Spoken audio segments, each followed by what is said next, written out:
Jadi assalamualaikum warahmatullahi wabarakatuh. Pagi ini akan kita akan belajar mengenai atau kita akan mendiskusikan mengenai perumusan masalah.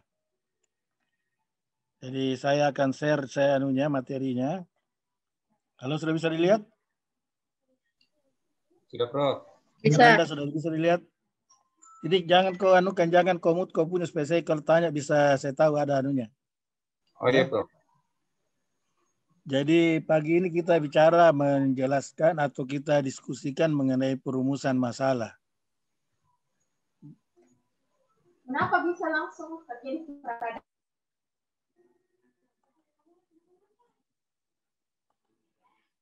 Dari perumusan masalah itu adalah pertanyaan penelitian yang harus dicari jawabannya. Jadi adalah pertanyaan penelitian yang harus dicari jawabannya. Kemudian yang kedua, hal yang menyebabkan seseorang melaksanakan penelitian. Dan ini selalu erat kaitannya dengan judul penelitian. Jadi kalau saya membaca tesis mahasiswa, apakah sudah konsisten atau tidak, sudah baik atau tidak, itu pasti saya lihat judulnya, kemudian saya baca masalah penelitiannya. Jadi kalau kita buka-buka proposal, Anda nanti coba-coba, nanti saya suruh cari itu proposal, atau Anda cari tesis, atau cari disertasi, itu pasti ada yang namanya masalah penelitian. Selalu ada itu. Selalu ada di bagian depan. Jadi dia termasuk dalam bab 1. Jadi bab 1 itu ada, kalau Anda nanti buka buku panduan, itu pasti akan tertulis di situ latar belakang penelitian. Jadi subbab 1, kemudian ada subbab 2-nya itu adalah masalah penelitian. Jadi selalu itu ada. Kemudian yang kedua, masalah penelitian ini punya kaitan yang erat dengan judul, latar belakang, tujuan, kegunaan, metode penelitian, tinjauan pustaka, hasil, dan kesimpulan serta saran. Jadi kalau saya membaca atau saya memeriksa tesis mahasiswa atau disertasi atau proposal, saya selalu lihat itu apakah ada konsistensi antara tadi, mulai dari masalah penelitian, judul, latar belakang, tujuan, kegunaan, dan seterusnya. Kalau Anda sudah lihat itu, nanti coba lihat itu ya. Jadi tadi saya nanti akan tugaskan juga Anda lagi untuk melihat beberapa tesis, beberapa proposal, untuk melihat itu. Apakah betul ada kaitan. Orang penelitian mengatakan ada benang merah antara judul, latar belakang, tujuan, kegunaan, metode penelitian, tinjauan pustaka, hasil, dan kesimpulan dan saran pada ada kaitannya dengan masalah penelitian. Sampai di sini dulu pertanyaan. Tidak ada, Prof. Tidak ada ya. Kemudian kalau kita bicara masalah penelitian itu, sama juga kemarin waktu saya beri kuliah itu, bahwa kenapa orang melakukan penelitian. Nah ini juga sama ini. Karena ada sesuatu yang belum diketahui. Kedua, ada kesenjangan antara harapan dan yang terjadi. Jadi biasa kita sebut ada perbedaan antara Dasein dan Dasolen. Ada sesuatu yang unik. Sesuatu yang luar biasa. Ada hubungan sebab akibat. Ada teknologi atau metode baru. Ada kendala yang harus diatasi. Ada potensi yang bisa dimanfaatkan atau dikembangkan. Ada aktivitas yang mungkin menimbulkan dampak. Jadi kalau ada seperti ini, ada yang muncul seperti ini, itu akan menimbulkan tentu saja pertanyaan. Jadi seperti saya katakan tadi, bahwa masalah penelitian itu adalah pertanyaan penelitian. Jadi itu adalah pertanyaan penelitian. Ada pertanyaan dulu?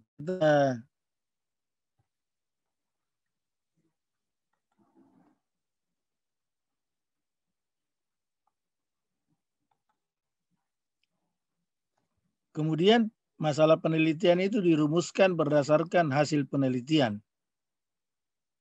Bisa karena kita lihat di jurnal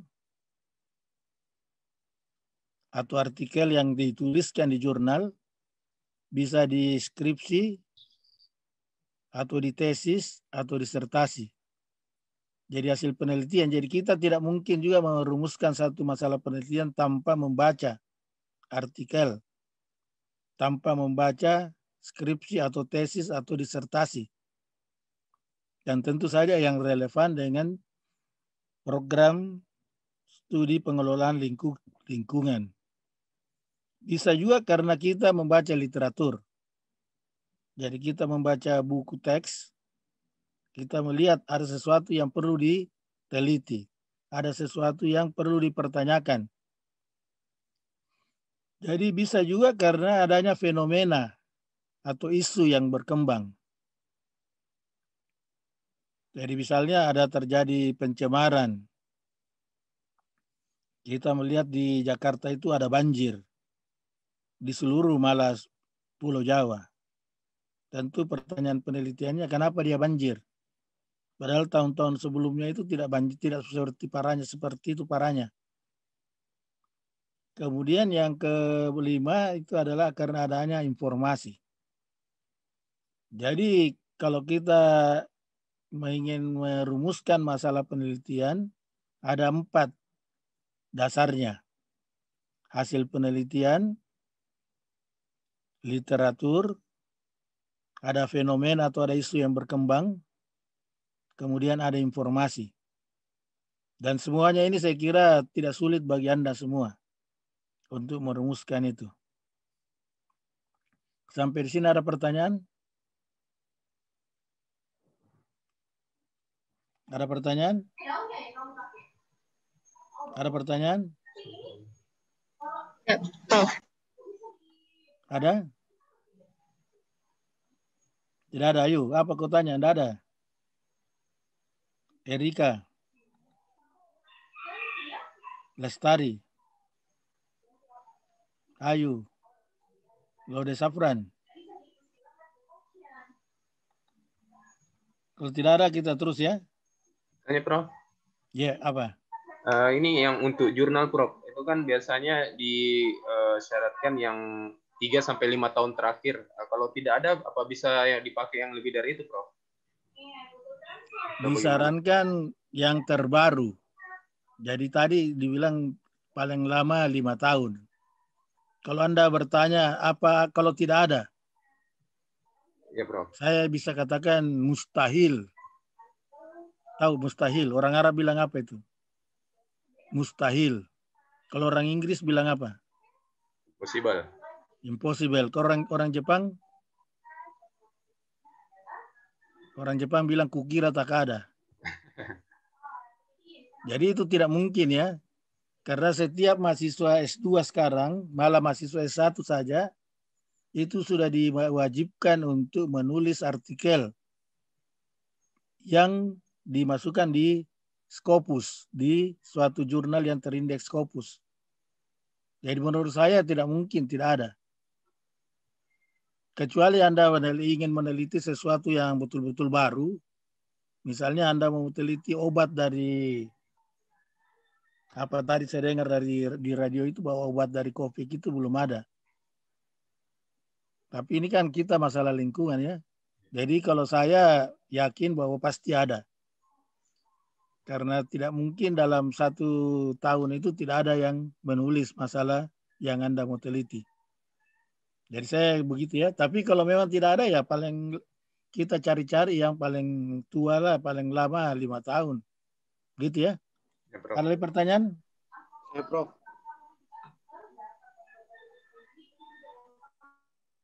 Saya, Prof. Ya, apa? Silakan, Nak.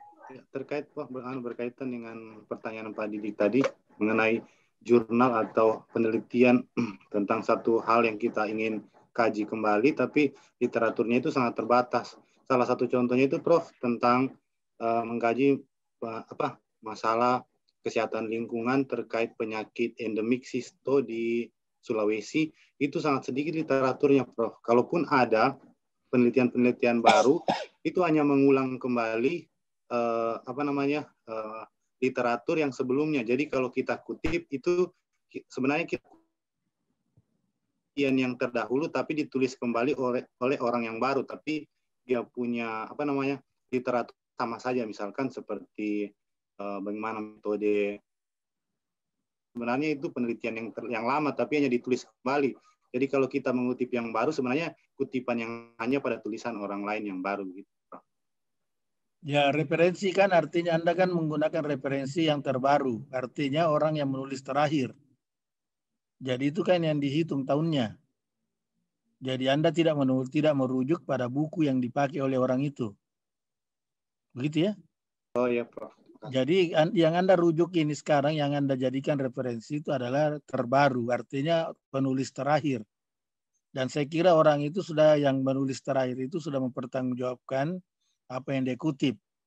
Dan tidak mungkin juga dia cuma mengutip begitu tanpa dia memberikan ulasan. Jadi ada sedikit komentarnya mungkin. Itulah yang Anda kutip. Misalnya si Ali mengutip dari si Allah. Nah, tapi yang Anda pakai buku di referensinya si Ali, bukan si Allah ya. Saya kira begitu.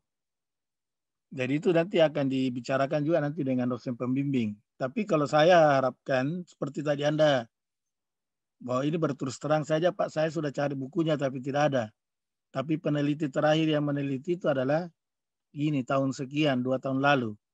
Tapi sebelumnya ini sudah, karena ini kan kita tidak semua seperti Anda katakan, tidak semua orang, kalau Anda nanti dibimbing, tidak semua orang misalnya punya keahlian di bidang kesehatan lingkungan. Kalau saya kebetulan membimbing Anda, saya tidak tahu itu. Tapi Anda harus jujur mengatakan, ini Pak sebenarnya sudah referensi lama. Tetapi pada tahun lalu itu ada seorang peneliti menulis mengenai ini, dan dia kutip dari itu. Tapi yang saya kutip ini sekarang ini adalah penulis terakhirnya. Begitu ya. Dan itu yang Anda tulis masukkan di referensi Anda sebagai daftar pustaka itu adalah penulis terakhir. Oh ya, Prof. Begitu. Ya. Tapi itu nanti Anda bicarakan juga dengan apa namanya. Sekarang kan salah satu pengajar kita ini adalah Pak Prof Anwar ya. Dia akan bicara mengenai bagaimana penulisan itu. Penulisan tesis, penulisan artikel dan sebagainya. Nanti bisa Anda kembali tanyakan. Tapi di kita memang minta bahwa peneliti judul tahun terakhir dari yang Anda kutip itu paling lama 5 tahun. Sekarang ini begitu. Oke? Masih ada?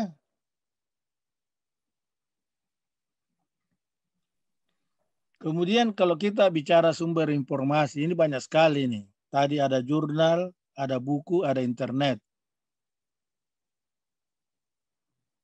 Gitu ya, jadi saya kira ini jelas sekali. Jurnal itu pasti ada.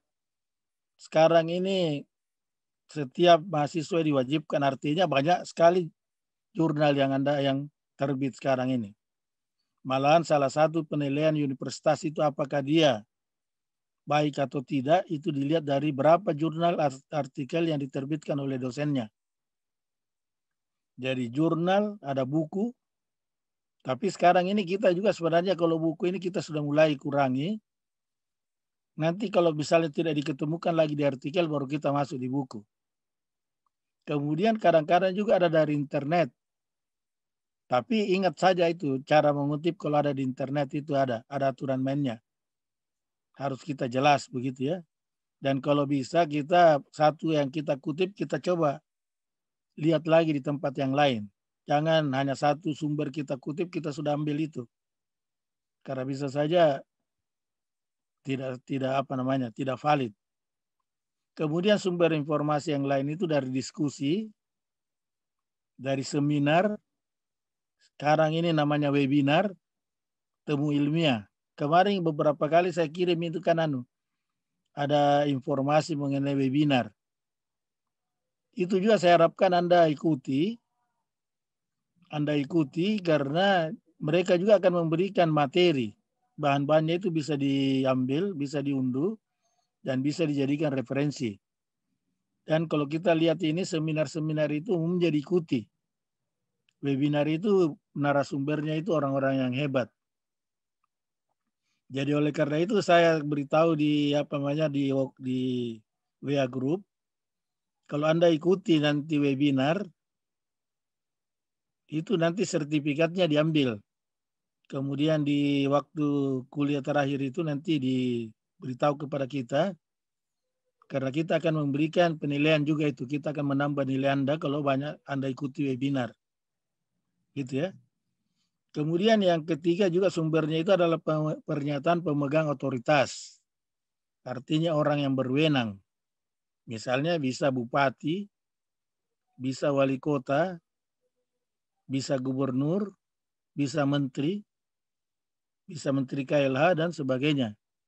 Kalau ada dia punya, apalagi kalau itu dimuat dalam satu dalam satu tulisan atau dimuat di dalam suatu pertemuan atau seminar, webinar, itu bisa. Kemudian sumber informasi yang lainnya juga itu adalah penelitian pendahuluan.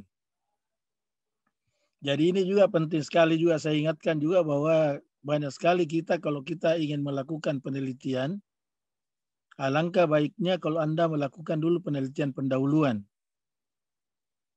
Walaupun itu hanya singkat, mungkin waktunya singkat, tempatnya terbatas, populasi juga terbatas, tetapi kita juga sudah punya gambaran umum. Kemudian ada pengalaman pribadi dan intuisi.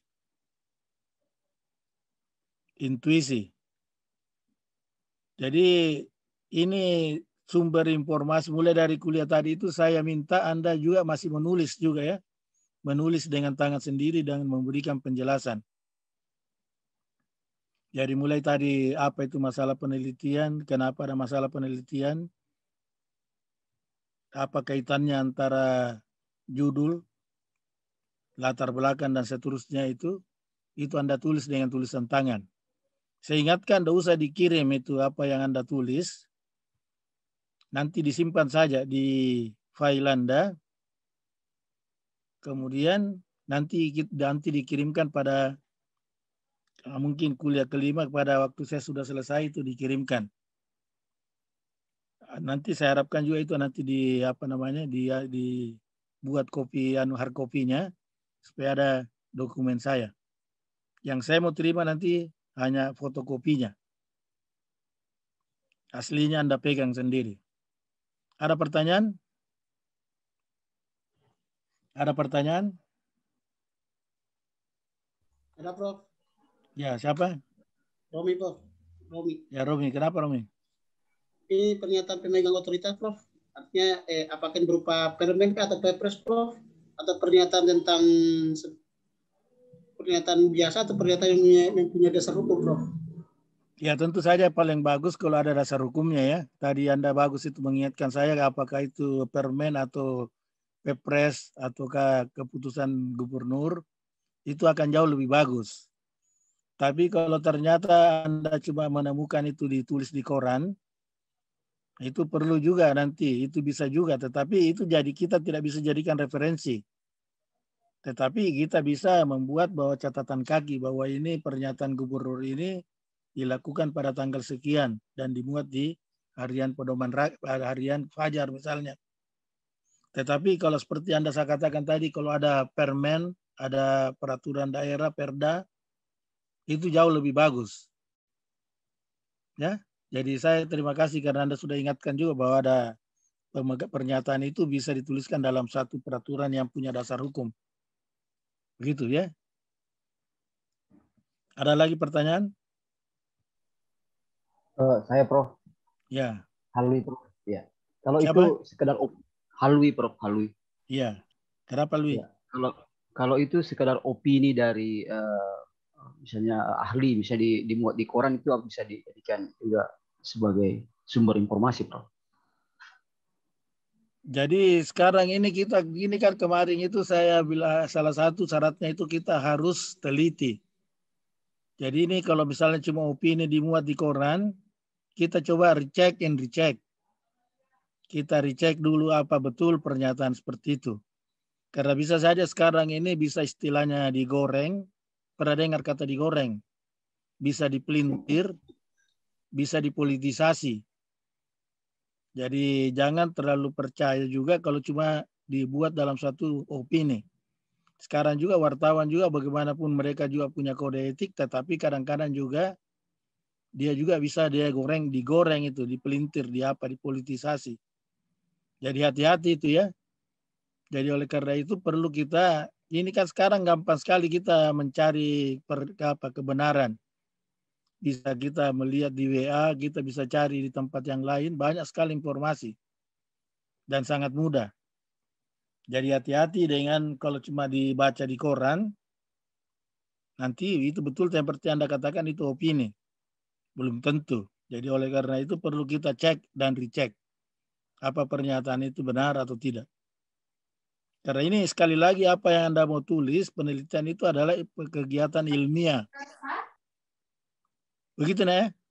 Ada lagi? Prof. Ya. Ini Prof tentang pengalaman pribadi Prof. Artinya kan kemarin ada satu studi kasus yang anak IPB KKN 15 tahun kemudian baru kembali Prof. Apakah bisa di literatur Prof tentang pengalaman pribadi tentang bagaimana membangun pertanian daerah bagian timur? Ya dulu waktu saya wisuda itu. Waktu saya wisuda ya, saya ingat saya tulis dan saya jelaskan dulu sini. Waktu saya wisuda tahun 85, itu salah seorang yang dari putra Aceh, itu yang pernah ber-KKN di Pulau Buru. Dia tidak pulang-pulang dari Pulau Buru. Di selama 15 tahun itu dia membangun Pulau Buru. Dia membantu para petani. Akhirnya dicari oleh teman-temannya yang sudah kebetulan waktu itu jadi dosen. Dia diketemukan, saya lupa namanya, nanti bisa cari itu ya. Saya tugaskan Anda cari itu. Karena itu cerita yang bagus sekali. Dia dicari, akhirnya diketemukan. Waktu dia dipanggil oleh Pak Rektor, waktu itu Andi Hakim Nasution, ditanya-tanya dia kemudian dinyatakan bahwa dia sudah bisa sarjana. Jadi dia tidak pernah menulis skripsi. Dia tidak menulis skripsi. Dia langsung saja dinyatakan menjadi sarjana dan waktu itu diwisuda. Jadi di waktu itu ratusan orang yang diwisuda. Puluhan magister, ada beberapa doktor yang diwisuda. Semua kehilangan harisma. Karena siapa namanya nanti dicari namanya itu ya. Itu mengingatkan saya itu karena saya hadir itu. Mengingatkan saya bahwa ada orang yang luar biasa. Nah seperti itu. Jadi dia bisa mendapatkan gelar sarjana pertanian tanpa menulis tesis, skripsi. Tapi itu pertama kalinya barangkali. Sekarang ini tidak ada lagi orang yang bisa seperti itu. Malahan waktu itu Taufik Ismail itu menulis satu puisi yang dipersembahkan kepada, saya lupa namanya itu ya. Mungkin Anda ingat siapa? Saya lupa Prof, tapi dia sekali aktif Prof. Saya lupa juga Prof, terus saya baca Prof. Ya, nanti dicari di internet itu ya. Ya Prof. Jadi saya tugaskan lagi semua Anda ini. Cari itu ceritanya mengenai Kasim. Jadi Insinyur Kasim namanya.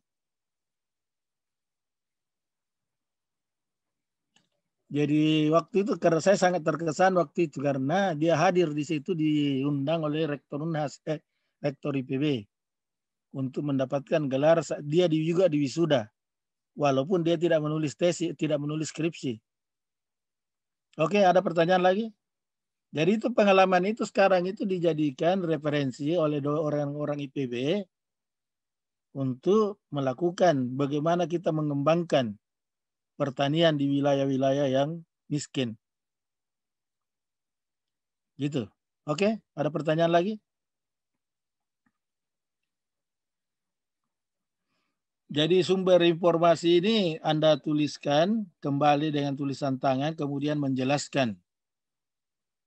Kemudian karena tidak ada yang bertanya mengenai intuisi ini, saya tugaskan Anda mencari apa itu intuisi. Saya tugaskan Anda mencari apa itu intuisi. Kemudian tadi termasuk mencari juga cerita mengenai Insinyur Kasim. Ada pertanyaan lagi?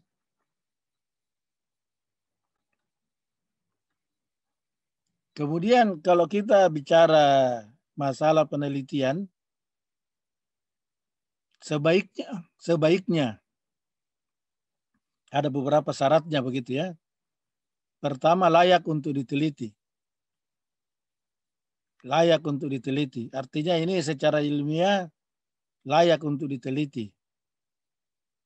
Kemudian yang kedua, ada manfaatnya. Artinya dia berguna. Kalau kita selesai meneliti itu bisa dimanfaatkan orang lain. Terutama untuk kaitannya dengan bagaimana kita melakukan pengelolaan lingkungan. Ketiga, perubahannya jelas. Jadi perubahannya jelas. Keempat, datanya bisa dikumpulkan. Kelima, datanya bisa dianalisis. Kemudian yang keenam, ini harus sesuai dengan waktu, biaya, sumber daya manusia, dan air mata. Jadi ini pasti ada yang ketawa, ini apa ini kaitannya. Tapi saya tidak mau jelaskan kalau tidak ada yang bertanya. Jadi ya ingat ini, Anda ini kan kuliah ya. Malahan kita sudah punya program agar Anda bisa selesai. Tidak lebih dari 4 semester. Tidak lebih dari 4 semester. Jadi ada waktu. Jadi Anda kalau menulis masalah penelitian itu, ingat waktu. Jangan membuat masalah penelitian akhirnya menimbulkan masalah bagi Anda. Biayanya juga, ingat biayanya. Ini juga tidak sedikit biayanya ya, apalagi kalau Anda melakukan penelitian, pilih daerah Morotai Utara. Waktunya pasti lama, biayanya besar, apalagi kalau Anda orang di sini. Kemudian perhatikan juga bahwa Anda ini akan bekerja sendiri. Kalaupun akan dibantu, ingat apa teman Anda yang membantu itu bisa mengerjakan atau tidak. Sampai sini ada pertanyaan? Ada, Prof. Ya. Ini, Prof, tentang masalah PUBA yang jelas, Prof. Ya? PUBA, Prof.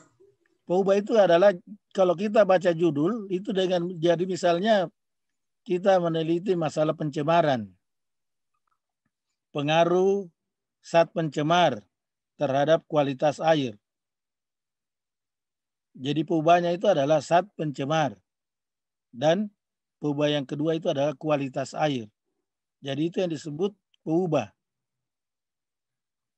Kalau saya mana di dalam bidang pertanian misalnya pengaruh pemupukan terhadap produksi. Maka pemupukan itu adalah perubahan dan produksi itu adalah perubahan. Dalam bahasa Inggris disebut variabel. Jadi ini juga pasti sudah diperiksa nanti oleh dosen Anda pada waktu Anda majukan judul. Itu sudah harus kita baca itu. Kalau tidak ada perubahannya tidak mungkin kita izinkan. Gitu ya. Jadi variabel yang akan diteliti atau perubahan yang akan diteliti jelas. Dan biasanya di judul itu sudah kita tahu itu yang namanya perubahan itu apa. Begitu ya. Ada pertanyaan lagi? Ada pertanyaan? Air mata tadi sih. Nah ini ceritanya air mata ini pernah saya meneliti, saya membimbing seorang mahasiswa. Dia meneliti sumber-sumber air di satu kabupaten di Sulawesi Tenggara. Jadi dia meneliti kalau dia bicara sumber air itu ada sumber air dari pegunungan. Ada sumber air dari sumur. Sumber air dari sungai. Sumber air dari laut. Waktu dia seminarkan itu, seorang mahasiswa yang ikut seminar itu membuat, ini kalau saya lihat ini sumber-sumber air yang Anda teliti masih kurang. Padahal Anda ini kan bekerja di satu kabupaten di Sulawesi Tenggara. Kenapa Anda tidak masukkan sumber air itu mata air? Jadi ini mahasiswa yang seminar ini, mahasiswa saya bimbing ini bingung juga ini, Wah. Bagaimana menjawab ini? Jadi saya yang jawab, saya bilang kalau dia meneliti juga mata air ini, sumber air salah satu adalah mata air, maka sebelum dia meneliti dia sudah air matanya sudah akan keluar. Nah, kenapa keluar? Karena dia punya penelitian ini, dia punya lokasi ini di kota. Mata air itu selalu di mana? Biasanya di kaki bukit atau di kaki gunung. Dan biasanya di tepi hutan. Padahal di Sulawesi Tenggara itu banyak sekali, masih banyak hewan liar, termasuk anoa. Jadi saya bilang kalau dia pergi teliti itu pasti keluar air matanya. Belum lagi waktunya yang cukup lama. Padahal waktu itu dia sudah dia sudah melamar pacarnya, tetapi syaratnya orang tua pacarnya itu adalah bahwa salah satu yang dijadikan mahar itu adalah tesis. Nah, itu jadi ceritanya kenapa muncul itu tadi air mata. Jadi saya bilang kalau kau usulkan setuju bahwa mata air yang masuk, pasti dia akan mengeluarkan air mata. Nah, begitu. Tapi ini saya tugaskan Anda kerjakan ini lagi, termasuk juga bisa menuliskan cerita itu, bisa jadi cerpen itu. Ada pertanyaan? Lestari, ada pertanyaanmu? Lestari? Ya, Prof. Ada pertanyaan? Sampai saat ini belum. Sudah jelas atau tidak? Cukup jelas, Prof. Jadi saya ulangi lagi, ini bukan syarat ya, tetapi sebaiknya. Tetapi yang paling penting ini waktu, biaya, sumber daya manusia, ingat itu. Ingat itu. Anda diatur oleh waktu. Anda punya waktu tidak terlalu lama. Biayanya juga saya kira ini masih kebanyakan ini biaya orang tua ini. Kemudian masih harus Anda juga minta bantuan. Anda mungkin kalau mau mengerjakan sendiri pasti repot. Oleh karena itu perlu ada bantuan orang lain. Nah ini juga tidak gampang itu. Jadi ingat itu. Jadi oleh karena itu saya ingin katakan bahwa kalau membuat masalah penelitian, jangan sampai menimbulkan masalah pada Anda. Jadi buat yang Anda sudah pernah teliti. Atau Anda bisa kerjakan. Kemudian di slide berikutnya ini saya cuma gambarkan ada beberapa berapa diagram alir. Bagaimana proses merumuskan masalah itu. Sampai kita bisa menulis proposal, kita lakukan penelitian sampai penulisan tesis. Jadi seperti di sini saya gambarkan dalam suatu diagram alir bahwa ada masalah yang dihadapi oleh masyarakat. Ini karena kaitannya kenapa tadi saya katakan perlu ini, karena kita harapkan penelitian yang kita harapkan ini punya manfaat, berguna. Kemudian ada hasil penelitian, ada literatur. Ini kita nanti sampai kepada berbagai masalah alternatif masalah penelitian. Berbagai alternatif masalah penelitian. Jadi tidak selalu satu ya. Jadi Anda nanti makanya saya harapkan Anda bisa berdiskusi dengan teman-teman. Nanti kalau sudah ada pembimbingnya berdiskusi dengan pembimbingnya. Tapi saya ingatkan Anda bahwa sebelum Anda ditunjuk ada pembimbing itu biasanya sudah ada judul penelitian. Jadi ini saya harapkan sudah ada, nanti Anda buat berbagai alternatif masalah penelitian. Kemudian kita sampai di sini kita lakukan pilih masalah yang paling layak dan perlu diteliti. Sesudah kita sudah punya masalah penelitian, kita bisa rumuskan judulnya. Inilah yang biasa diusulkan ke pasca sarjana, ke kaprodi. Kemudian kaprodi itu akan mengundang beberapa orang dosen, itu akan dibicarakan. Kemudian kita tentukan siapa pembimbing Anda. Kemudian seperti ini, terus itu ya. Saya minta, jadi saya tugaskan juga Anda menyempurnakan, menulis kembali ini tetapi menyempurnakan apa yang sudah saya tulis ini. Kalau tidak bisa disempurnakan, diberi penjelasan. Semuanya ditulis dengan tangan. Kemudian ada lagi diagram lain berikutnya seperti ini. Hampir sama saja itu ya.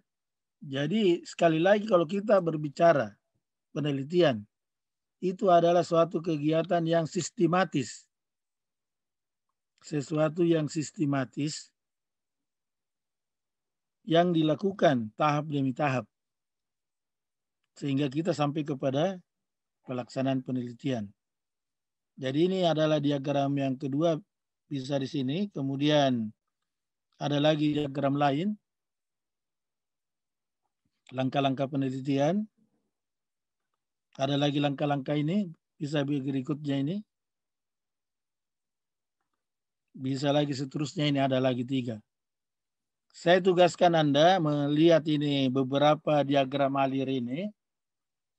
Kemudian membuat satu diagram alir yang menurut Anda paling cocok. Ini saya kira juga bisa didiskusikan dengan teman-teman Anda.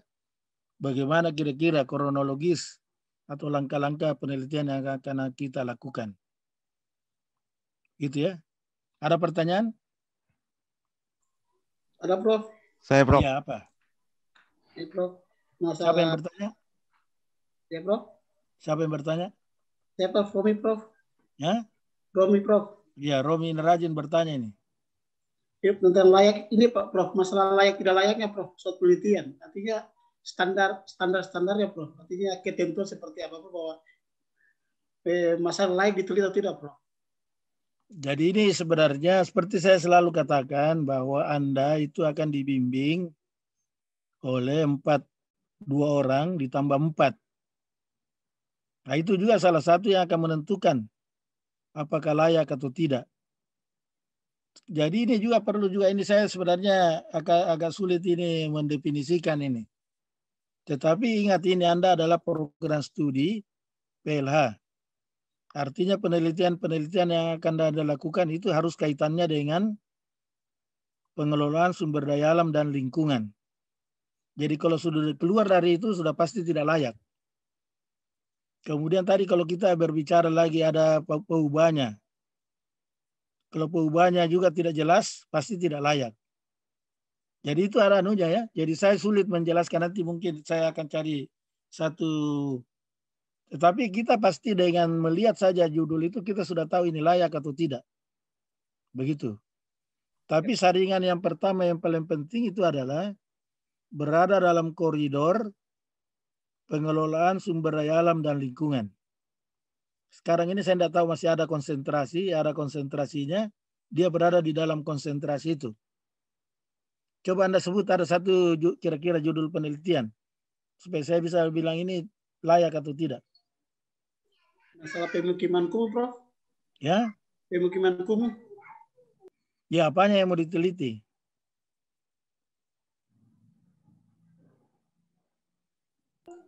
Apanya yang mau diteliti?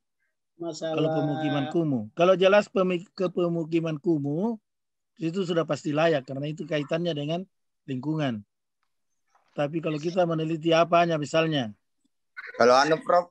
sanitasinya Dulu itu lingkungan kumuh dulu. Sanitasinya, Prof. Nah, kalau kita bicara sanitasi, kebetulan Anda di program studi PLH pasti cocok itu. Jadi bagaimana kita menyempurnakan atau memperbaiki sanitasi di lingkungan yang kumuh. Nah itu bisa jadi judul seperti itu. Gitu ya. Kenapa saya bilang layak? Karena dia berada masih dalam koridor pengelolaan sumber daya alam dan lingkungan. Kemudian kalau ada gunanya atau tidak? Pasti ada gunanya karena kita bicara lingkungan kumuh itu masih banyak sekali di Kota Makassar, di Sulawesi Selatan. Kemudian kalau kita bicara sanitasi, pasti ada gunanya. Jadi begitu ya, ada beberapa pertanyaan. Sehingga itu kita bisa nyatakan layak atau tidak. Jadi pertanyaan pertama, apa di dalam koridor? Pertanyaan kedua, apa ada manfaatnya? Ketiga, apa berguna untuk orang yang diteliti di situ, di kampung kumuh itu? Jadi banyak pertanyaan. Jadi saya tugaskan Anda lagi, semua, bukan hanya Romi tadi, pertanyaan-pertanyaan untuk menilai apakah layak atau tidak. Itu untungnya kita jadi dosen itu. Kalau mulai saya agak mulai tidak terlalu tahu, saya suruh saya bertanya lagi. Saya tugaskan saja Anda cari itu. Bagaimana menilai kelayakan suatu judul penelitian. Melayakan masalah penelitian. Tadi saya sudah sebut. Apa tadi?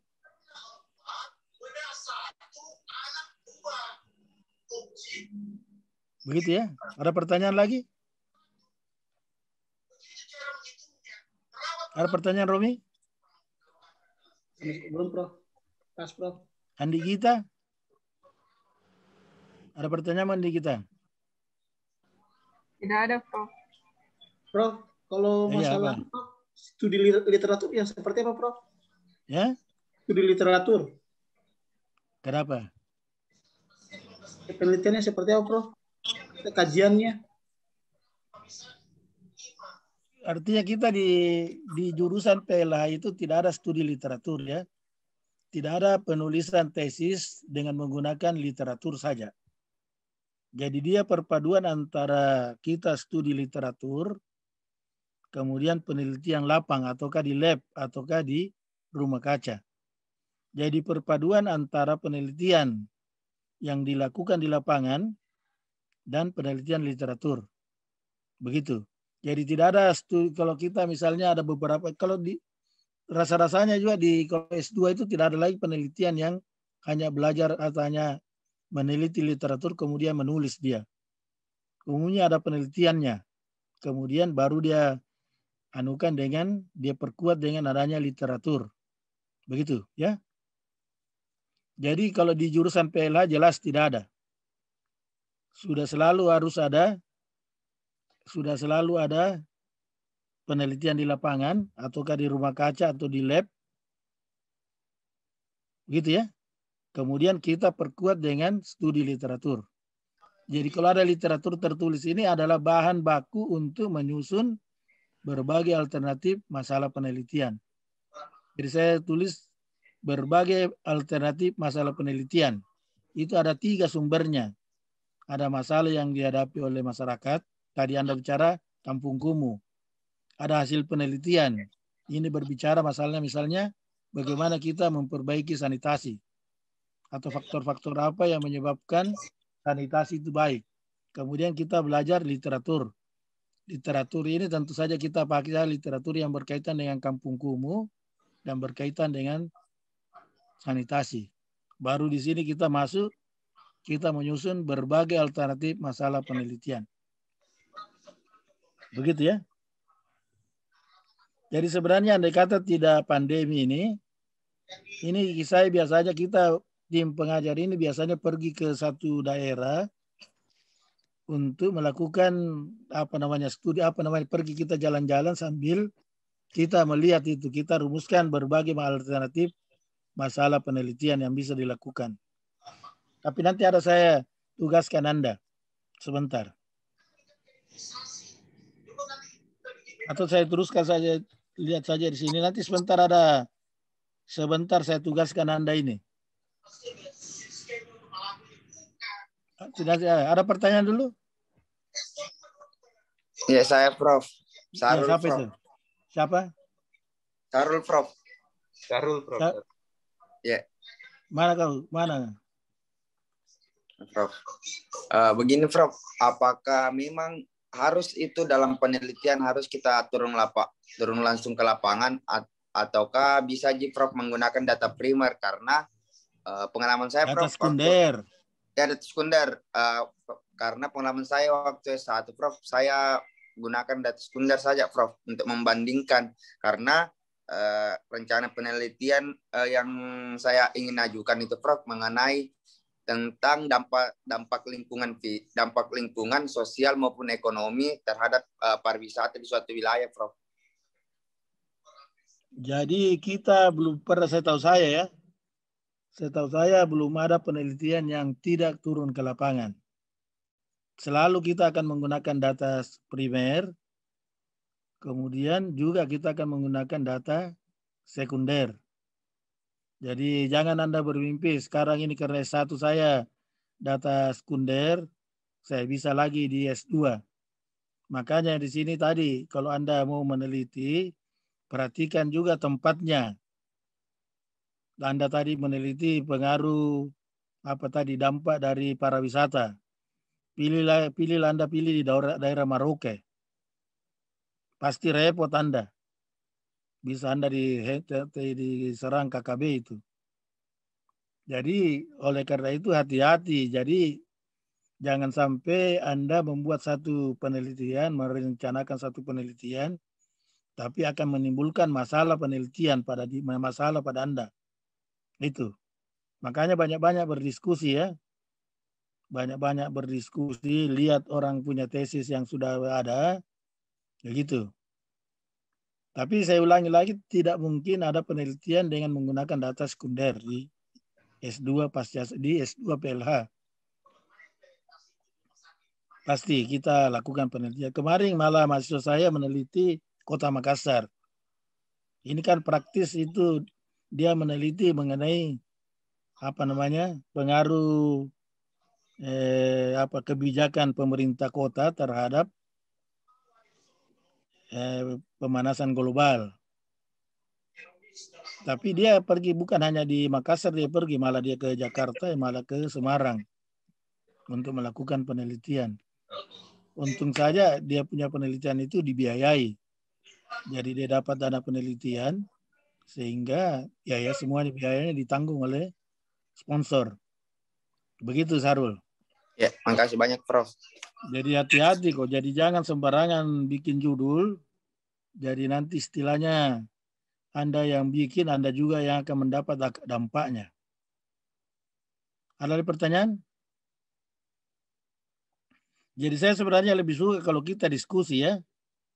Karena ini saya yakin betul Anda semua mahasiswa cerdas. Jadi saya tidak pernah bilang para mahasiswa. Saya selalu bilang mahasiswa cerdas. Artinya mahasiswa yang sudah lulus metode penelitian di S1. Dan insya Allah sudah cerdas. Kalau ada yang masih ada yang tidak cerdas di sini, coba ngacun dulu. Saya mau lihat dulu.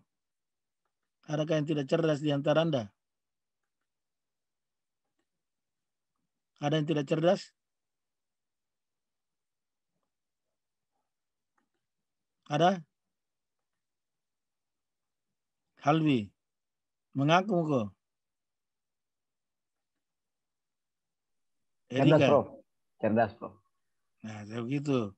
Laude Muhammad Safran ini soal cerdas ini. Bapaknya saja guru besar, dosen. Omnya juga dosen sekarang. Rahmat. Mengaku. Betul-betul cerdas. Mama Idir. Sairal. Kau kirim tugasmu tadi, Sairal ini? Iya, maaf, Prof. Saya kira dikirim ke WA, jadi saya kirim. Kami dulu. Bikin penuh-penuh saya punya WA itu. Tidak apa-apa saya, tapi nanti dikumpulkan saja. Kemudian kalau saya harapkan sudah di print ya, supaya jadi bahan bacaan juga. Makanya saya minta cuma fotokopinya yang dikirim. Tidak ada pertanyaan?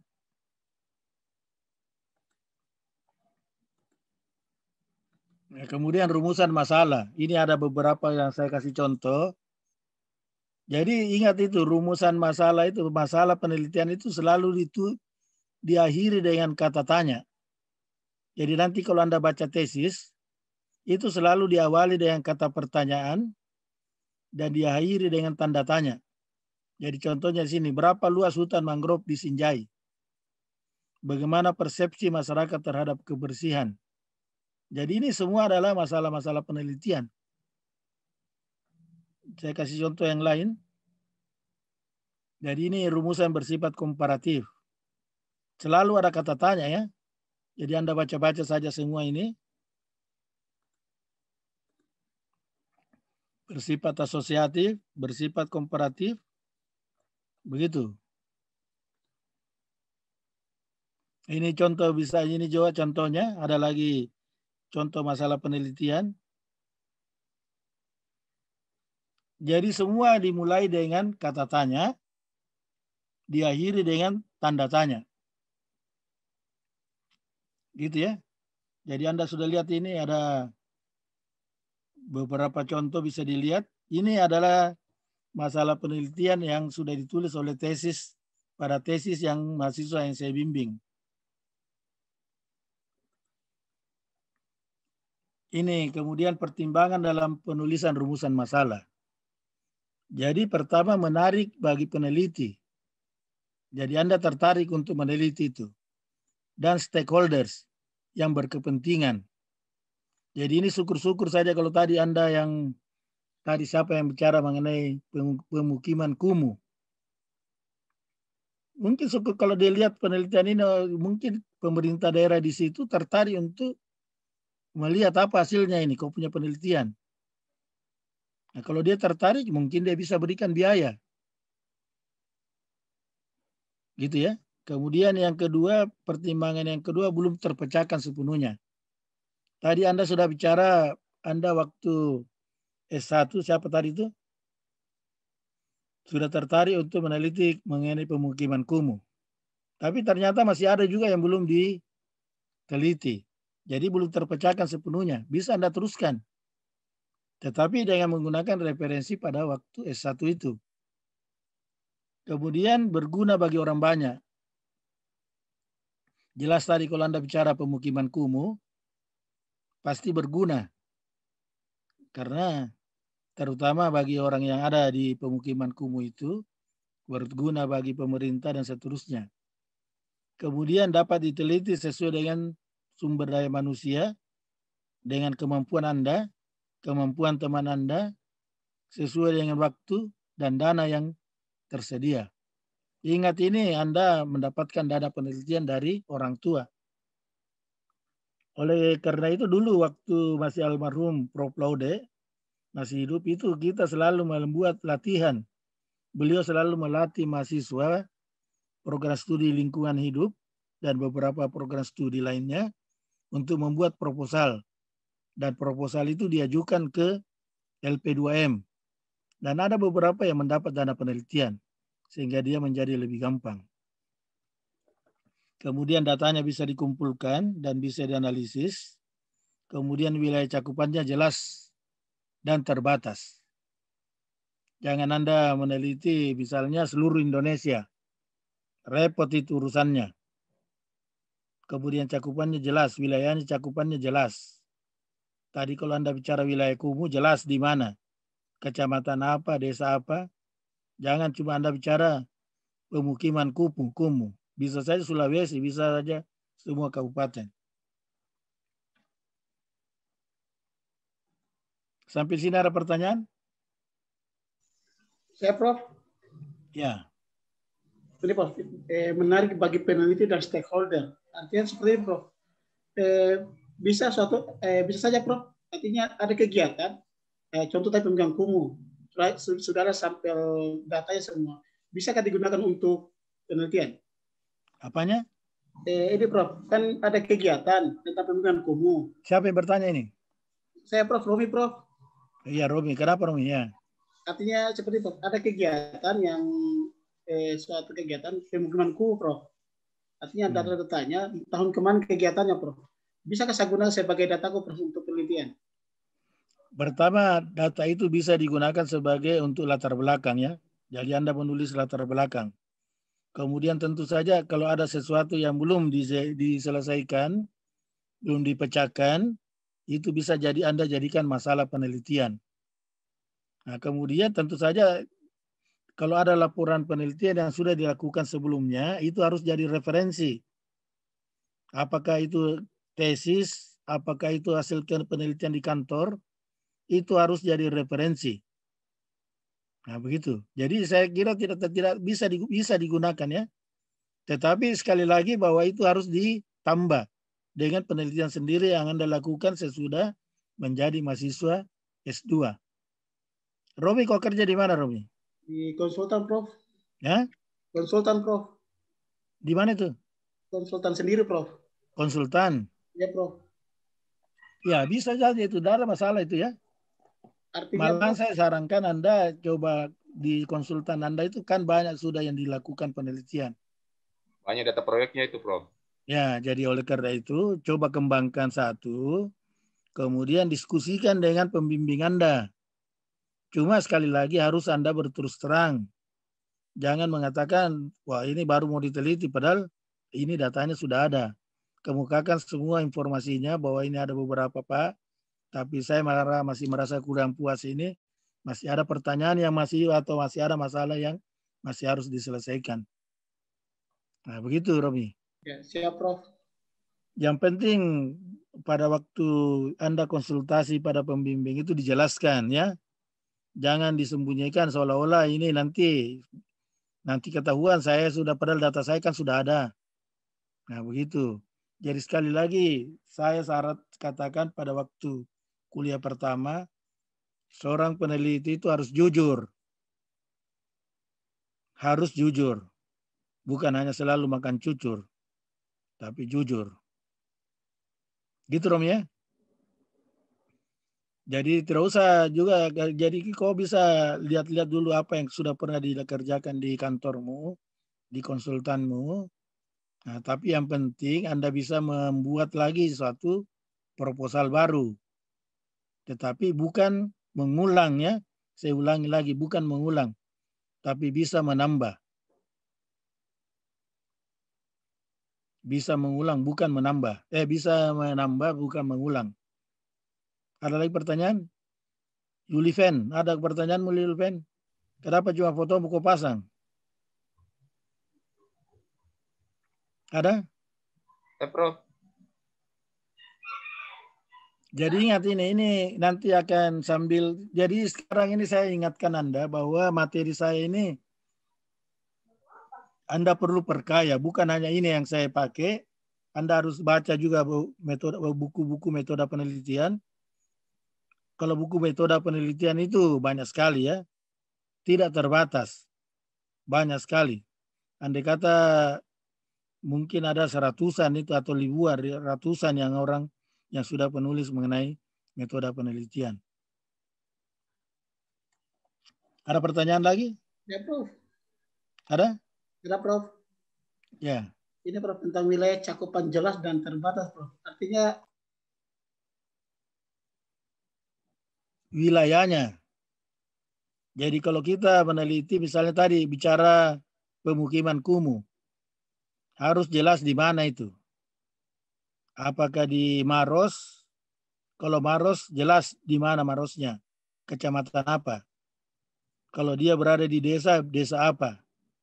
Kalau dia berada di dusun, dusun apa? Jelas itu. Oleh karena itu selalu di dalam proposal atau di dalam tesis itu selalu ada peta. Peta yang jelas di mana lokasi wilayah penelitian Anda. Kemudian saya harapkan jangan juga Anda karena bicara pemukiman kumuh. Pemukiman kumuh itu kan banyak sekali. Bisa Indonesia, bisa Pulau Irian. Jadi harus dibatasi. Jangan meneliti tanpa membatasi. Ingat waktu, ingat biaya, ingat kemampuan Anda. Begitu ya? Ada pertanyaan?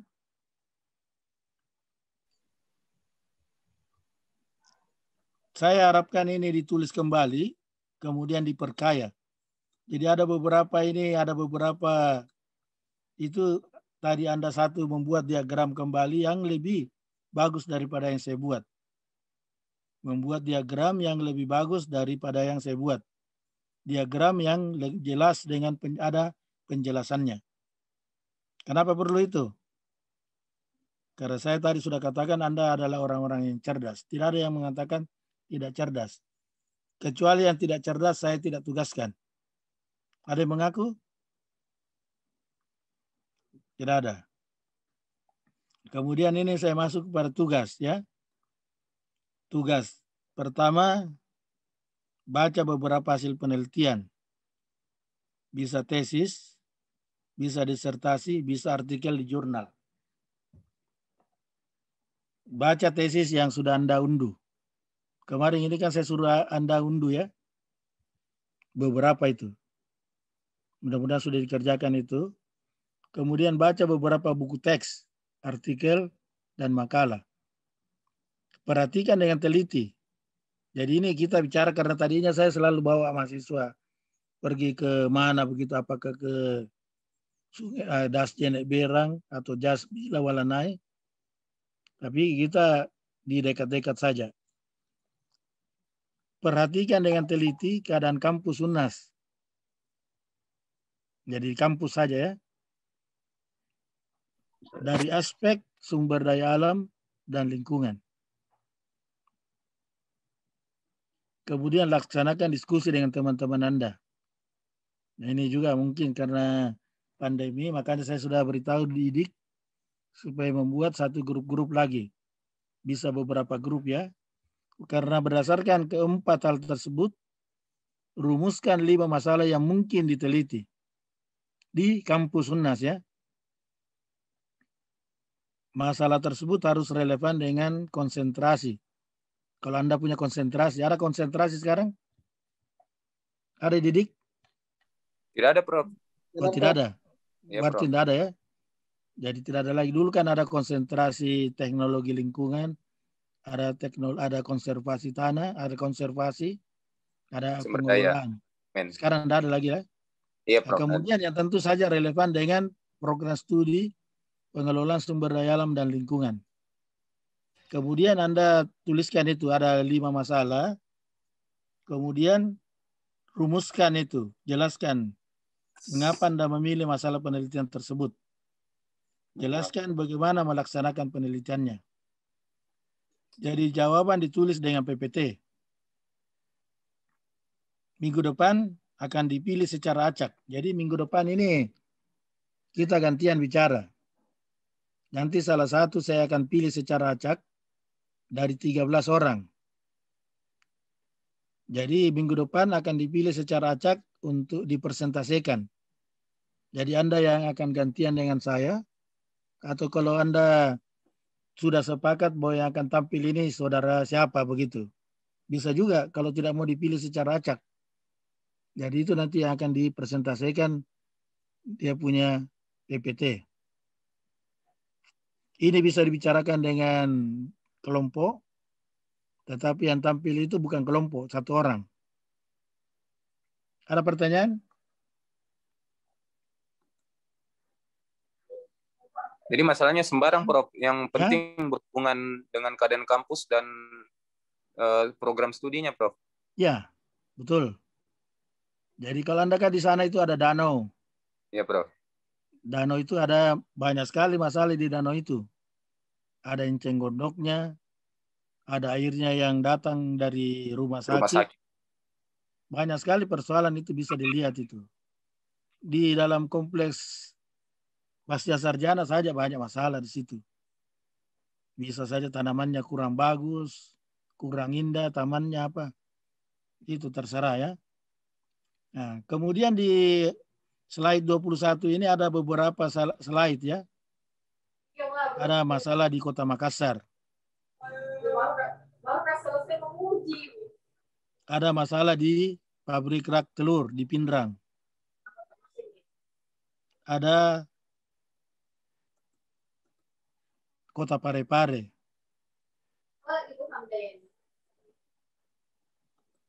Ada di Kabupaten Pindrang.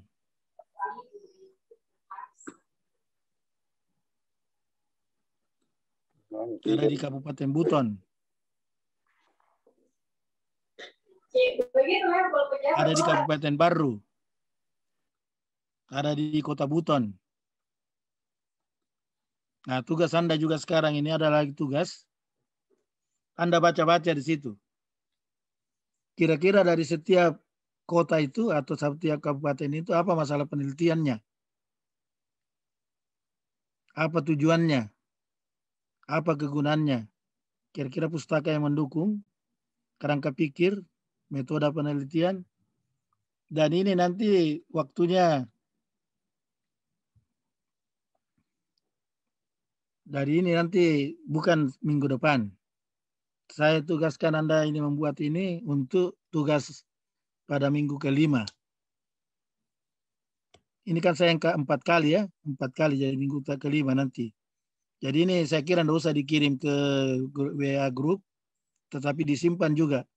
Tetapi sudah dalam bentuk PowerPoint. Sewaktu-waktu saya akan panggil Anda untuk menyinarkan, untuk menyampaikan ke saya. Saya akan pilih secara acak dari 13 orang. Toto Anda tahu cara mengacak.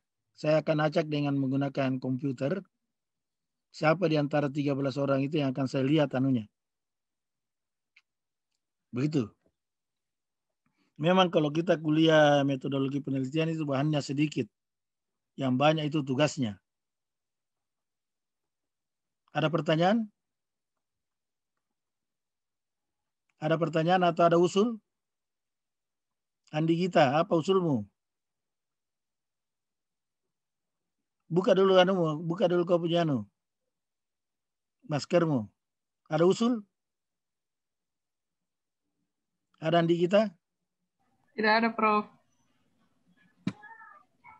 Sahrul, ada usulmu? Lestari. Tapi Prof, ini lampiran angketnya bagaimana ini maksudnya Prof? Yang masalah yang tugasnya ini Prof. Nah, kalau itu jangan dulu. Oh, tidak usah Prof. Tidak usah dulu. Karena ini kan, tapi kalau saya harapkan nanti ingat itu, ada beberapa penelitian itu memerlukan angket. Ada penelitian memerlukan daftar pertanyaan. Begitu.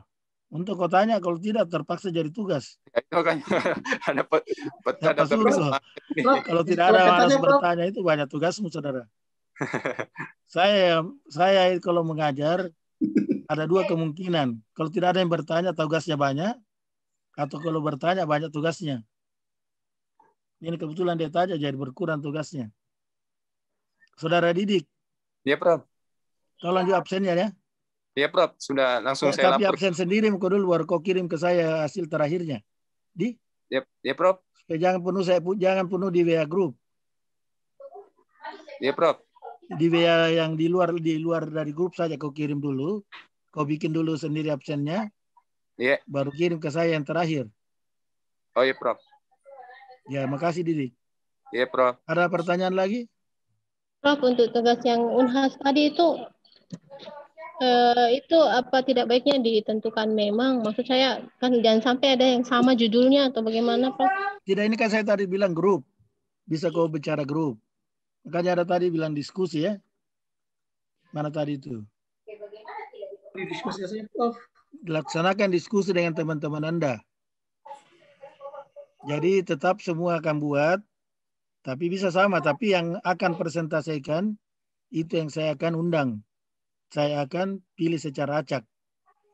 Kecuali kalau ada yang bilang, di antara 13 orang ini, Lestari saja yang maju. Nanti dia akan bicara di depan ini. Di WA. Atau nanti kalau ada yang bisa saja si Romi saja yang disuruh. Begitu ya. Jadi ini dibuat bersama, tetapi satu orang saja yang akan presentasikan. Jelas itu? Nah, bagaimana jadi kalau misalnya disetujui, Yuliven saja yang akan tampil. Mewakili yang lain-lainnya. Ataukah Lestari. Jadi kita bisa, atau kita tunjuk saja ini siapa. Ada satu juru bicara ya. Ada Saira atau ada Laude, ada Erika. Mewakili semuanya. Tetapi ini dibicarakan dalam diskusi ya. Bagaimana caranya Anda diskusi? Bisa kan pakai Zoom yang bisa minta di pasca juga. Karena ini Zoom ini di pasca ini disediakan. Jadi oleh pasca untuk Anda, selain untuk kuliah juga pada waktu untuk diskusi. Jadi bisa diatur itu ya dengan siapa namanya? Yang kita punya petugas, siapa itu? Pak Amran, Prof. Ya, Pak Amran. Jadi bisa Anda bicara sama Pak Amran. Apa bisa enggak saya satu kali menggunakan ini? Mungkin waktunya 30 menit atau jadi sudah masing-masing sudah kerjakan di rumah sendiri. Sesudah itu bisa didiskusikan mana yang akan ditampilkan.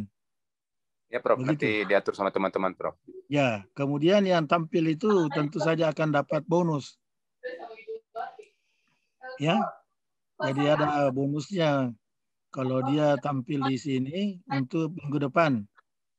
Jadi materi juga saya nanti materinya kalau sudah ada yang dibuat bisa bisa dikirimkan ke saya melalui WA Group.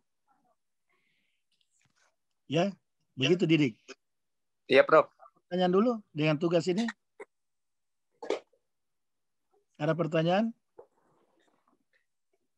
Jadi Anda bisa jalan-jalan di kampus, tapi tidak usah juga berkelompok, bisa jalan-jalan. Sekarang ini kan Anda tinggal semua di mana? Di Makassar ya?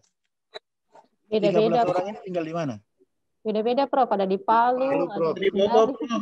Nanti Pika sebentar aja ini. Iya, kalau yang di Palu tidak usah ya. Nanti Anda baca-baca saja, lihat dulu temannya. Bisa Ya, minta Prof. informasi pada temannya. Yang di mana lagi yang lain, yang tidak di kota? Ya, Prof. Anda sudah Ada pernah yang lihat Pak Romi, ini Prof. kampus Jauh, UNAS Prof. kah? Julifian kau di mana? Di Palu, Prof, dan belum pernah ke kampus UNAS, belum, Prof. Oh, belum pernah lihat kampus. Iya, Prof. Iya. Nanti kau bisa lihat di internet. Ya, Prof. Ya. Bisa lihat di Google mengenai keadaan kampus kita ya. Bisa dilihat dari udara, bisa dilihat dari beberapa dimensi. Tetapi saya ingatkan yang berkaitan dengan pengelolaan sumber daya alam dan lingkungan. Nah, diminta juga bisa nanti ada beberapa orang temanmu. Ini kan semua kan sudah Anda bersahabat dengan yang lainnya. Siapa lagi yang tidak tinggal di Makassar ini? Saya, Prof. Siapa? Romi, Prof. Romi, Prof. Di mana, Bau-bau. Romi? Bau-bau, Prof. Ya. Itu juga ada kasus mengenai bau-bau itu saya cerita. Iya, Prof. Saya lihat, Prof. Saya sudah pernah ke bau-bau itu, ke naga itu, Romi. Naga iya, terpanjang di dunia. Pernah lihat naga terpanjang di dunia? Romi? Iya, Prof. Ada naga terpanjang. Kau sudah pernah ke sana?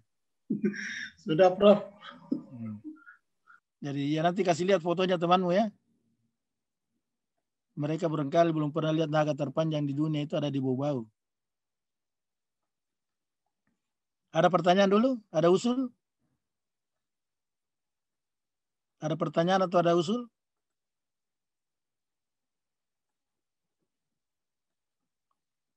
Jadi sekali lagi, kalau ada nanti webinar, tolong diikuti ya. Kemarin ada 2 webinar yang saya sarankan untuk diikuti. Itu sangat bagus itu karena berkaitan dengan bagaimana menulis artikel. Mudah-mudahan saja sudah ada materi yang didapatkan. Kemarin Saudara Didik itu sudah ada materi yang dikirim ke WA Group. Gitu ya. Oke? Kau tinggal di mana di bawah Romi? Di kota, Prof. Di Jalan Ahmad Yani nomor 26, Prof. Dekat ada pelabuhan. Sekali itu ke Bau-Bau. Saya pernah tinggal di Bau-Bau, Romi. Di mana, Prof? Waktu saya umur 4 tahun sampai 6 tahun. Saya punya kakek pernah jadi bupati di Sulawesi Tenggara. Berkedudukan di Bau-Bau. Jadi pernah kami tinggal di rumah bupati yang di sampingnya alun-alun itu. Pernah lihat alun-alun ya? Iya, Prof. Tanah Lapang. Sini, Prof. Iya, Prof. Di Tanah Lapang itu ada satu bangku. Masih ingat itu kau pernah lihat bangku? Ada namanya Bangku Merdeka. Oh, Lapang Merdeka, Prof. Ada. Prof. Jadi oke ya. Ada pertanyaan? Tidak ada? Ada usul? Jadi tolong dibantu temannya yang tidak di Makassar. Tapi saudara Romi bisa lihat juga di Google itu mengenai kampus UNAS. Bisa baca masalah-masalah Prof, saya ke UNAS. Ya. Belum balik Makassar gitu, Prof. Oh iya, tidak ada masalah Sering, kalau Prof. begitu, Romi. Kenapa kau bilang tidak pernah lihat Makassar? Tidak Oke, pernah. kalau dalam tidak ada satu lagi? bulan. Tidak ada lagi? Kalau tidak ada lagi, saya stop ya. Jadi kita bertemu minggu depan. Salah seorang akan tampil. Tetapi kalau masih ada waktu, saya akan menjelaskan lagi materi-materi yang lain. Mungkin nanti saya akan masuk kepada penulisan proposal minggu depan. Nanti materinya akan saya kirimkan. Kemudian kalau ada waktu kita akan bicarakan itu. Materi akan saya kirimkan melalui WA Group. Terima kasih. Assalamualaikum warahmatullahi wabarakatuh. Waalaikumsalam warahmatullahi wabarakatuh. Semoga Anda semuanya tetap cerdas ya. Ya, Prof. Amin. Terima kasih, Prof. Oke, foto dulu Romi. Foto Didik. Foto Ya, Prof. foto bersama Didik. Ya, Prof. Ini lagi di Prof. Dan screen. Jadi atur screen-nya baru foto bersama ya. Ya, Prof. Ya, Prof. Sudah, Prof.